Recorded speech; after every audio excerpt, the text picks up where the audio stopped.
नमस्कार, स्वागत है आपका रामन तिवारी पॉडकास्ट में। और आज हम लोग होने आए हैं एक ऐसी शख्सियत से जो लगातार प्रशासनिक हलकों में रहते हुए समाज के निम्न तबके को फिर आरसीने का दास कर रहे हैं, तो विद्यार्थियों के करियर के लिए उन्हें बेहतर मार्गदर्शन देते हुए सफलता का मूल मंत्र बता रहे हैं और लगातार समाज में किस तरह बदलाव को लाया जा सके इसके लिए हमेशा प्रयत्नशील रहते हैं। बेहद ही सरल व्यक्तित्व के धनी हैं और लगातार लोगों से जुड़ते हुए उनकी समस्याओं को सुलझाने का प्रयास हमेशा रहता है। और शायद यही कारण है कि आज राहुल तिवारी पॉडकास्ट में उनसे मिलने के लिए हम भी बेहद उत्साहित हैं। तो आइए मेरे साथ स्वागत कीजिए और मिलने चलते हैं शाहजहाँपुर जिले के जिला पंचायत के मुख्य कार्यपालन अधिकारी स्टेट एडमिनिस्ट्रेटिव सर्विस के ऑफिसर संतोष टैगोर से। तो आइए करते हैं एक मुलाकात।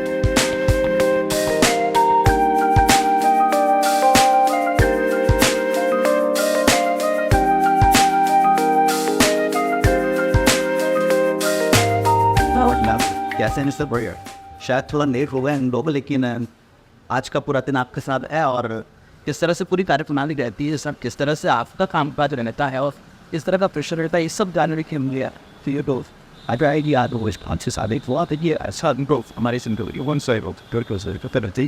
बस। सर सबसे पहले बस आज का ये जो पॉडकास्ट है इसका जो मकसद हमारा रहा वो यही रहा सर कि लगातार जिस तरह की एक व्यस्त दिनचर्या आपकी होती है, बावजूद इसके समाज को भी समय देना, विद्यार्थियों को भी समय देना, खुद के निजी जीवन में भी कुछ ऐसी चीज़ें हैं जिनके लिए आपको उपलब्ध होना पड़ता है। तमाम सारी चीज़ें कैसे होती है और एक प्रशासनिक अधिकारी का जो जीवन है वो कितने संघर्षों से गुजरता है, थोड़ा सा हम इससे शुरुआत करना चाहते हैं। सबसे पहली बात तो यह रहती है कि किसी भी चीज़ को करने के लिए खुद की इच्छा शक्ति सबसे इम्पोर्टेंट है। तो जैसे इच्छा शक्ति इम्पोर्टेंट है तो हम हमारे जीवन को या हमारे दिन को इस तरीके से प्लान करते हैं कि जिस प्लान में सभी चीज़ों को हम समाविष्ट कर सकें। हम लोगों का जो बेसिक जॉब है वो जनरल एडमिनिस्ट्रेशन का जॉब है। जनरल एडमिनिस्ट्रेशन दैट में सब चीज़ें इंक्लूडेड है, उसमें आपको हर चीज़ों का कॉम्बिनेशन और परम्यूटेशन बना के चलना होगा। तो इस चीज़ को जैसे मैं अपनी बात करूँ तो अपनी बात में सबसे पहले चीज़ों में जो कोशिश करता हूँ, ये कोशिश करता हूँ कि मेरा कम से कम 15 से 20 मिनट या 30 मिनट ऐसा मेडिटेशन हो, या मेडिटेशन इस तरीके से प्लान करता आ रहा हूँ लगभग 20 वर्षों से, ताकि मैं दिन भर की अपनी एक्टिविटी को एक सिंक्रोनाइज करने, चैनलाइज कर और करने के साथ जो हमारी पर डे की एक्टिविटी है उसमें 3 प्रकार की एक्टिविटी होती है। सबसे पहली होती है हमारी गवर्नमेंट की प्रायोरिटी, जो कि हमारी जॉब की रिक्वायरमेंट है। सेकंड हमारी प्रायोरिटी आती है गवर्नमेंट की रिक्वायरमेंट में कि अगर कोई ऐसे ही हितग्राही मूलक योजना है जिसमें कि हमें टारगेट को अचीव करना होता है तो उस टारगेट की चीज़ों को हम करते हैं और साथ ही साथ उस टारगेट में ही इन चीज़ों को देख लेते हैं जिन चीज़ों में मेरी पर्सनल रुचि है। वो कह लें आप शिक्षा का क्षेत्र हो, वो कह लें आप स्वास्थ्य का क्षेत्र हो, या आजीविका की ऐसी कार्यप्रणाली जिसके माध्यम से कि हम हमारे बच्चों को या समाज को एक सकारात्मकता दे सके। तो ये 3 चीज़ों की कार्य योजना में लगभग मेरा प्रतिदिन का दिवस चिन्हित होता है और उसी के आधार पर हम लोग कोशिश करते हैं कि चीज़ों को प्रायोरिटाइज कर लें। और चूँकि हमारे पास सिस्टमेटिक सिस्टम है तो सिस्टम में जिन जिन चीज़ों की चीज़ें रहती हैं तो उनको हम नोट भी करवा देते हैं हमारे स्टेनो को, ताकि स्टेनो साहब इस हर चीज़ों को नोट भी कर लेते हैं कि सर इस पॉइंट पे एग्जीक्यूशन होना शेष है तो पर इस चीज़ को रिवाइज भी कर लो। तो इस तरीके से हम पूरी दिन की एक्टिविटी को प्लान करते हैं और शाम को 6 बजे के पश्चात का समय निश्चित ही, जब कोई ऐसी यदि आवश्यकता नहीं होती तो 6 से 8 का समय अपना विश्राम का होता है। तो समय पुनः कुछ ऐसी एक्टिविटी को करता है जिसमें अपनी खुद की रुचि है, मेरे विभिन्न माध्यमों से जो एक अपना डोमेन छोटा सा डेवलप करने का प्रयत्न किया है, जिसमें की कोशिश की है कि ज़रूरतमंद बच्चों को या हमारे समाज में सभी बच्चों को जिनको आवश्यकता किसी चीज़ में तो हम गाइड कर सकें। तो उस दिशा में भी हम लोग थोड़ा बढ़ते हुए काम। सर एक परिदृश्य मुझे याद आता है कि अलीराजपुर ज़िले का एक गांव है जहां पढ़ाने वाले शिक्षक, जिन्हें लोग आमतौर पर माट साहब कहकर संबोधित करते हैं, उनके 5 बच्चे हैं और उनमें से एक ऐसा बच्चा है जो चंचल भी है, थोड़ा सा संवेदनशील भी है और कहीं ना कहीं उस परिवार से, उस पृष्ठभूमि से होने के लिए कहीं ना कहीं जिसे हम कहें प्रिविलेज्ड भी है। वो बचपन कैसा रहा और उस गांव से जुड़ी हुई वो कौन सी ऐसी यादें हैं जो आज भी जहन में उसी तरह से ताज़ा हैं जो उस समय हुआ करती थी? जहन में पॉजिटिव चीज़ अगर हम बात करें तो मेरा जो स्कूलिंग का इकोसिस्टम रहा है, पहली से लेकर 10वीं तक मैं अपने ग्राम में ही अध्ययन किया है मैंने। और सौभाग्यवश वहाँ पर मेरे पूजनी पापा और पूजनी माता जी दोनों टीचर रहे हुए। तो निश्चित ही चूँकि शिक्षक का बेटा होना और वहाँ पर आपको सभी चीज़ों में परफेक्शन के साथ काम करना एक तनाव का विषय तो रहा ही रहा है। पर साथ ही साथ प्रभु की कृपा ऐसी रही कि कुछ टीचर्स ऐसे भी रहे जिन टीचर्स ने हमें मोटिवेट किया, वो भाषा के रूप में हो, भाषा में हिंदी हो, भाषा में अंग्रेजी हो या अन्य चीज़ों के विषय भी रहे। तो धीरे धीरे हम उन चीज़ों से सीखते रहे और सीखते हुए एक चीज़ समझ में आ गई कि कुछ करना है तो आगे तो बढ़ना। तो कुछ चीज़ों को करते आज भी हम उन चीज़ों को व्यवस्थित तरीके से कर पाने की स्थिति में आ पा रहे हैं। और वो निश्चित ही वो कमी कहलाए तो कमी भी याद रहेगी और जो सकारात्मकता है सकारात्मकता भी याद आज भी।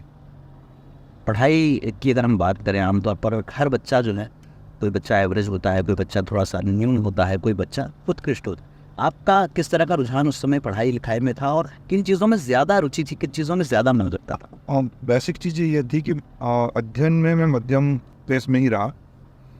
उसके बहुत सारे कारण रहे हैं। अब कारण की चीज़ों को तो मैं डिटेल नहीं बात करें, पर मध्यम वर्ग की स्थिति में अपन चलते चलते अपनी चीज़ों को करते रहे। पर एक चीज़ मैंने जीवन में हमेशा ध्यान रखी कि हमेशा जो भी काम करें हम ईमानदारी से करते रहें। जिन भी लोगों से जुड़े ईमानदारी के साथ रिलेशंस में हम जुड़े हुए हैं। और जो भी व्यक्ति अगर हमें कोई चीज़ सजेस्ट करता है तो उनकी उस सजेशंस को ईमानदारी से हम जीवन में स्वीकार करें। तो स्वीकार करते करते और विभिन्न प्रकार की उतार चढ़ावों को देखते हुए या फेस करते हुए आज इस स्थिति में पहुंचा हूँ। तो निश्चित ही वो ईमानदारी ही मुझे सबसे ज़्यादा हेल्पफुल रही है।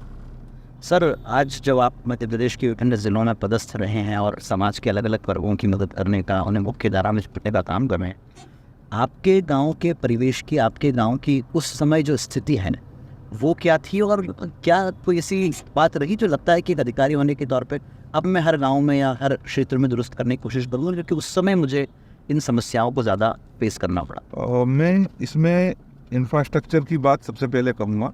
इंफ्रास्ट्रक्चर चूँकि समय के साथ साथ में केंद्र सरकार ने, अटल जी की सरकार ने काफ़ी प्रधानमंत्री ग्राम सड़क की योजनाएं बना दी। तो इंफ्रास्ट्रक्चर तो अब हमारे ग्रामीण क्षेत्र का निर्मित हो चुका है।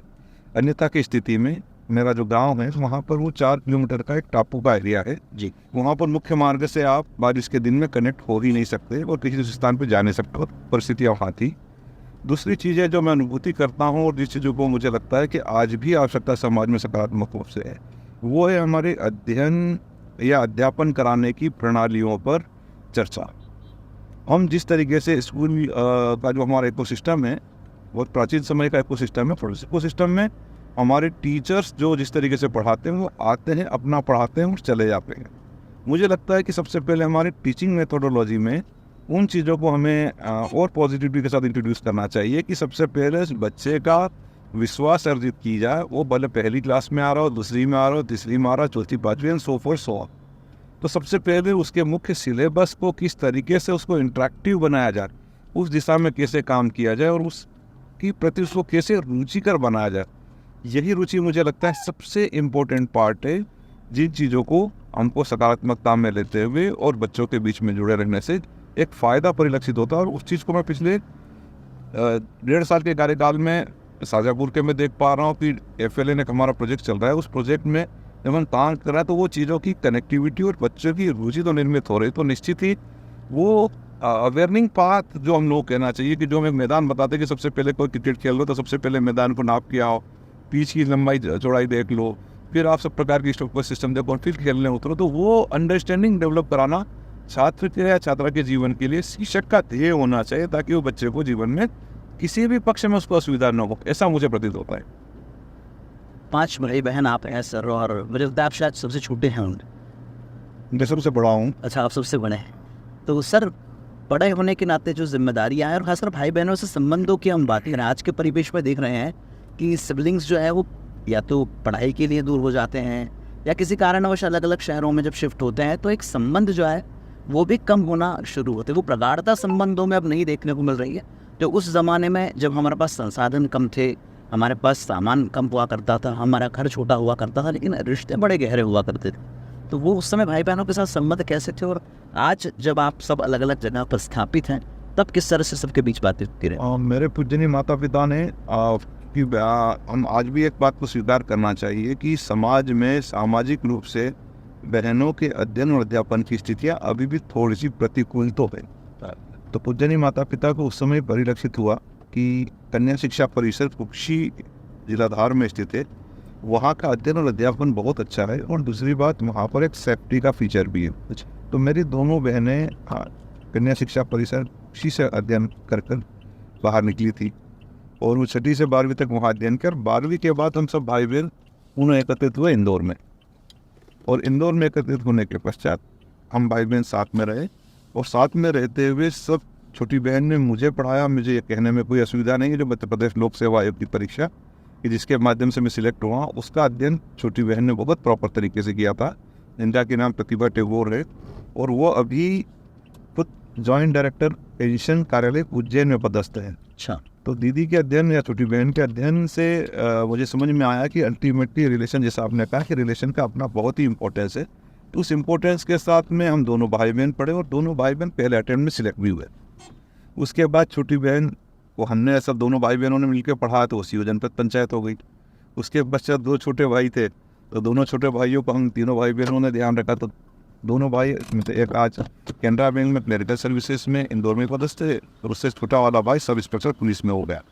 तो लगभग हमारे 5 भाई बहनों को, हम लोगों को एक दूसरे के हम साथ में चले और हम लोगों ने आज भले कितना भी अच्छा ग्रुप हो, कितनी भी चीज़ें हो, पर आज हम 5 भाई बहनों का एक इंडिविजुअल ग्रुप भी है जिसमें हम साथ साथ है के नाम से उसको हमने टाइटल दिया हुआ है। और कोशिश ये करते हैं कि हम हमारे व्यक्तिगत जीवन के जितने भी 5 भाई बहन की चीज़ें आती है तो उसको किस तरीके से आज भी हम एनरोल करें और एनरोल करके समाज में सामाजिक रूप से प्रसन्नता के भाव में हम रह सकें। तो उस दिशा में भी हम लोग काम कर रहे हैं। बिल्कुल। सर, कार्यालय आपका आया है तो चलिए आइए कार्यालय के लिए चलते हैं।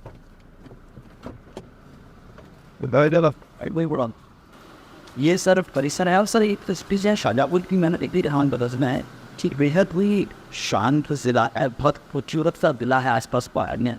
इस तरह से शाजापुर ज़िले को देखते हैं हम जब से यहाँ प्रदर्शन जाते हैं। आवेदन आपने किया है यहाँ पर। शाजापुर हमारा बहुत ही अच्छा जिला है और विभाजित फेस में आधा जिला भी सम्मिलित था। आज की स्थिति में हमारे पास सभी प्रकार की चीज़ें और सबसे अच्छी बात है कनेक्टिविटी हमारे शाजापुर जिले की बहुत अच्छी। चारों ब्लॉक, चूँकि मैं जिला पंचायत में तो जिला पंचायत की संरचना में हमारे ब्लॉक होते हैं, ब्लॉक के अंदर हमारी ग्राम पंचायत है। हमारे 352 ग्राम पंचायत है, बहुत ही प्रॉपरली लोकेटेड है और एरिया की विभिन्नताएँ भी। यहाँ पर कृषि की जो चीज़ें हैं वो भी अलग अलग क्षेत्र में अलग अलग रूप से होती है। दूसरी बात, यहाँ पर हिरन बहुत पाए जाते हैं, हिरन की भी अपनी अपनी टिफ्यूज हैं। तीसरा, हमारा रोड कनेक्टिविटी भोपाल से भी जुड़ी है, बॉम्बे आगरा हाईवे से भी जुड़ी है। तीसरा, हमारे पास यहाँ पर एग्रीकल्चर वेरी बहुत अच्छा है, जिससे एग्रीकल्चर वेल्ड्स हैं। इस चीज़ों पर हमको खेती की बहुत अच्छी संभावना है, जिसमें हॉर्टिकल्चर फसलें हों या सोयाबीन हो, खरीफ की फसल में, इन सब चीज़ों का भी अपना बहुत ही पॉजिटिव महत्व है। ये आपका कार्यालय है यहाँ आप जन सामाजिक से बातें होंगे, बाकी सारी घटनाओं पर बातचीत हो।